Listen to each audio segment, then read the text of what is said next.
Belum sempat bebas, Sudirman, terpidana dalam kasus Vina Cirebon, harus menghadapi kenyataan pahit.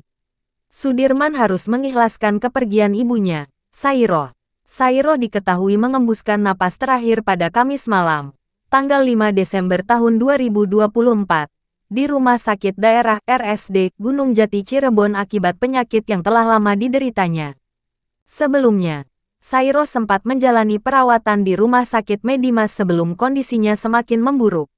Sairoh dimakamkan pada Jumat pagi, tanggal 6 Desember tahun 2024, di TPU Ki Gede Malangsari, RW 4, Kampung Saladara, Kelurahan Karyamula, Kecamatan Kesambi, Kota Cirebon. Dalam suasana hikmat, keluarga, tetangga, dan kuasa hukum Sudirman, Titin Prialianti serta Wiwi, turut hadir. Dibawa dengan pengawalan ketat dari petugas kepolisian bersenjata laras panjang, Sudirman tampak larut dalam kesedihan mendalam. Dalam video yang beredar di media sosial, Sudirman terlihat masih di borgol, bahkan saat bersimpuh di makam Sairoh. Sudirman diizinkan hadir di prosesi pemakaman ibunya dengan pengawalan ketat aparat kepolisian. Ketika tiba di rumah duka dengan borgol di tangan, kehadirannya sontak mengundang perhatian warga yang sedang melayat. Beberapa di antaranya menitikkan air mata melihat kondisi Sudirman yang tampak penuh kesedihan namun terbatas oleh status hukumnya.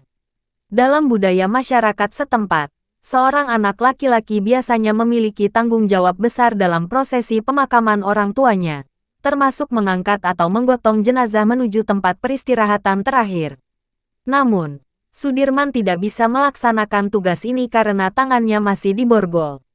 Keluarga dan warga merasa tersayat hati.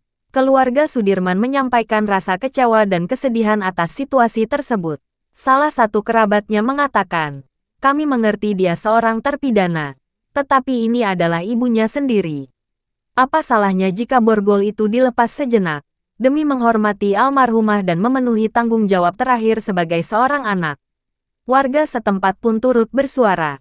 Beberapa dari mereka menyayangkan sikap polisi yang dinilai terlalu kaku dalam menerapkan aturan.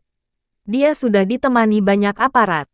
Tidak mungkin dia kabur. Kalaupun dia kabur, kemana? Ini kan desa kecil. Semua orang pasti tahu dia, ujar seorang warga.